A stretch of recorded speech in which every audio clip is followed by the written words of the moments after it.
അപ്പുക്കുട്ട തൊപ്പക്കണ്ണ എപ്പോ കല്യാണം, പള്ളിക്കരയിൽ നെല്ല് വിളഞ്ഞാലപ്പോ കല്യാണം.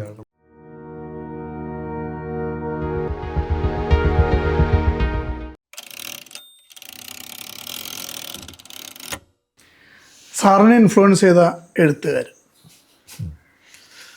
ഞാൻ നേരത്തെ പറഞ്ഞ ടി.കെ.സി. വടുതല, അതുപോലെ തന്നെ സി.പി. ശ്രീധരൻ, ടാറ്റപുര സുകുമാരൻ. അവർ ആദ്യം നമ്മുടെ ഇവിടെ തന്നെ ഉണ്ടായിരുന്ന എറണാകുളത്തുള്ള ആ ബന്ധത്തിലാണ് അങ്ങനെ വന്നത്.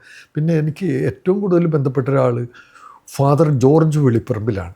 ഞാൻ പറഞ്ഞില്ലേ, ഇവിടെ കേരള ടൈംസ് എന്ന് പറഞ്ഞൊരു പത്രം, വളരെ കാലം നിലനിന്ന പത്രമാണ്. നിരവധി ആളുകൾ കടന്നു വന്നൊരു വഴിയാണ്. പലരും അതിൻ്റെ പേരൊക്കെ പറയാൻ ഇപ്പം മടി കാണിക്കുന്നുണ്ടെങ്കിലും നിരവധി ആളുകൾ കടന്നു വന്നൊരു വഴിയാണ് കേരള ടൈംസ്. ഇപ്പോൾ ജോൺ പോൾ കേരള ടൈംസ് വഴി വന്ന ആളാണ്. സെബാസ്റ്റ്യൻ പോൾ കേരള ടൈംസ് വഴി വന്ന ആളാണ്. പി.എഫ്. മാത്യൂസ് കേരള ടൈംസ് വഴി വന്ന ആളാണ്. ബാലചന്ദ്രൻ ചുള്ളിക്കാട് പോലും ആദ്യത്തെ അതിൻ്റെ ക്യാമ്പുകളിലൊക്കെ പങ്കെടുത്ത്, യുഗപ്രതിഭയുടെ ക്യാമ്പുകളിൽ ശില്പശാലകളിലൊക്കെ പങ്കെടുത്ത ഒരാളായിരുന്നു ബാലചന്ദ്രൻ ചുള്ളിക്കാട്.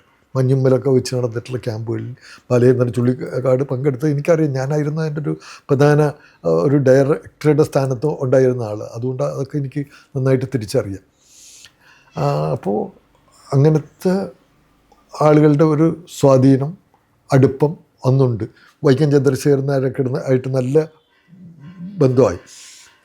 അതിനുശേഷം ഇപ്പോൾ നമ്മുടെ ക്യാമ്പുകൾ നടന്നിരുന്ന കാലത്ത് ക്യാമ്പുകളുടെ പല ശില്പശാലകൾ ഉദ്ഘാടനം ചെയ്യാൻ വൈക്കത്തിനെ ഞാൻ വിളിച്ചുകൊണ്ട് വളരെ സന്തോഷത്തോടുകൂടി അദ്ദേഹത്തിൻ്റെ കൂടെ പോകുന്നതും അത്ഭുതപ്പെടുത്തുന്ന രീതിയിലുള്ള അദ്ദേഹത്തിൻ്റെ പ്രഭാഷണങ്ങളൊക്കെ ഇന്നും ആളുകൾ പറയാറുണ്ട്. കാളിദാസൻ്റെ ആ മഹത്വം വർണ്ണിച്ചുകൊണ്ട്, കാളിദാസ കവിതയിലൂടെയൊക്കെ കടന്നുപോയിക്കൊണ്ട് അന്ന് വൈക്കം ചന്ദ്രശേഖരൻ നായർ ചെയ്ത പ്രഭാഷണങ്ങളെ പറ്റി ഇപ്പോഴും ആളുകൾ ചോദിക്കാറുണ്ട് അഭിമാനത്തോടു കൂടി.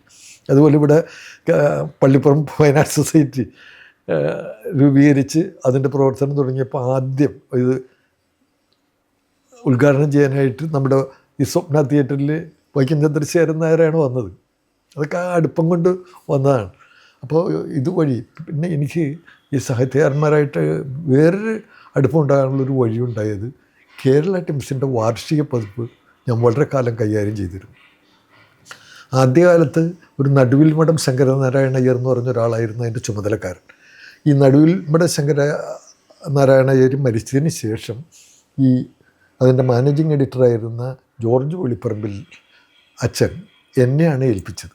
ഇനി സിപ്പി നോക്കിയാൽ മതി. അപ്പം നമ്മളോടൊരു വിശ്വാസം അന്നത്തെ എഴുത്തിലുള്ള അറിയപ്പെടാൻ തുടങ്ങിയ ഒരാളെന്നുള്ള നിലക്ക് എന്നെ ആക്കിയതാണ്.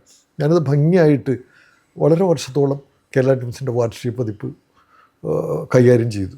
അപ്പോൾ അതിലൂടെ അഴീക്കോട് അടക്കമുള്ള ആളുകൾ ആയിട്ട് കൂടുതൽ അടുത്ത് ബന്ധപ്പെടാൻ ഒക്കെ സാധിച്ചത് അതുകൊണ്ടാണ്. നിരവധി എഴുത്തുകാർ, ആ കാലത്തുള്ള നിരവധി എഴുത്തുകാരെ ബന്ധപ്പെട്ട് കെ.എൽ. മോഹനവർമ്മയായാലും സി രാധാകൃഷ്ണനായാലും ഒക്കെ ബന്ധപ്പെടാനുള്ള അവസരം ഈ കേരള ടൈംസ് വഴിയുണ്ടായിരുന്നു.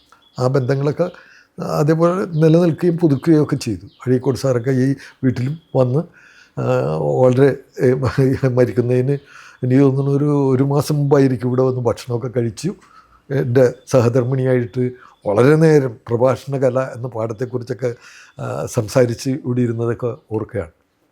അത് കഴിഞ്ഞാണ് അമല ആശുപത്രിയിലേക്ക് പോയ കാര്യമൊക്കെ അദ്ദേഹത്തിൻ്റെ ഡ്രൈവർ വിളിച്ചു പറഞ്ഞത്.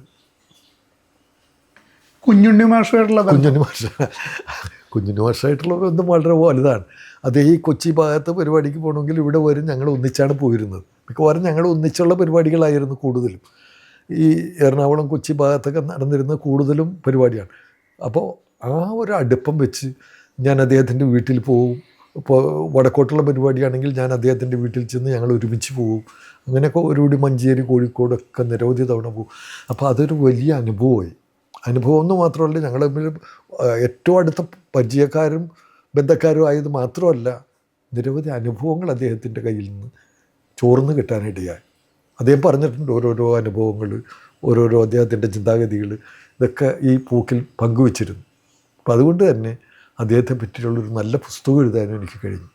ഒരിടത്ത് ഇദ്ദേഹം മരിച്ചപ്പോൾ ഒരു പ്രസാധകൻ ആദ്യം വിളിച്ചെന്നോട് പറഞ്ഞ ഇതാണ്, നമുക്ക് കുഞ്ഞുണ്ണി മാഷിനെ പറ്റി മലയാളത്തിൽ വരുന്ന ആദ്യത്തെ കുട്ടികളുടെ പുസ്തകം നമ്മളുടേതായിരിക്കണം, അത് താങ്കൾ എഴുതണം. ഞാൻ 2 മാസം പണിപ്പെട്ട് അത് ഭംഗിയായിട്ട് ചെയ്തു കൊടുത്തു. അങ്ങനെയാണ് ഒരിടത്തൊരു കുഞ്ഞുണ്ണി എന്നുള്ള പുസ്തകം ഉണ്ടാകുന്നത്. ആ പുസ്തകത്തിനാണ് കേന്ദ്ര സാഹിത്യ അക്കാദമി ആദ്യമായിട്ട് കുട്ടികൾക്കുള്ള അവാർഡ് ഏർപ്പെടുത്തിയിട്ട് ആദ്യം 2010 കിട്ടിയതും ആ പുസ്തകത്തിനാണ്. അപ്പോൾ അതൊരു അതേ കുഞ്ഞുണ്ണി മാഷിൻ്റെ ഒരു അനുഗ്രഹം കൂടി അതിലുണ്ടെന്നാണ് എനിക്ക് തോന്നുന്നത്. കുഞ്ഞുണ്ണി മാഷിൻ്റെ പേര് ബാലസാഹിത്യത്തോട് ചേർത്ത് വയ്ക്കുമ്പോൾ ആ പേരിന് തന്നെ ഒരു സൗകുമാര്യം ഉണ്ടായിരുന്നു. അത് അതേ ഒരു സൗകുമാര്യം പിന്നെ കേരളം അനുഭവിച്ചത് സിപ്പി എന്നുള്ള പേരില്ല. ഈ പേര് സാറിന് സ്വയം അനുഭവിച്ചത് എങ്ങനെയാണ് ഈ പേര്? ഈ പേര് എനിക്ക് യാദൃച്ഛികമായി വീണ് കിട്ടിയൊരു പേരാണ്. യാദൃച്ഛികം എന്ന് പറയാൻ പറ്റില്ല, ഇതിങ്ങനെ വളരെ കുറവുള്ളൂ. ഇത് അപ്പൂപ്പൻ്റെ പേരാണ്, എൻ്റെ സ്വന്തം അപ്പൂപ്പൻ്റെ പേരാണ്.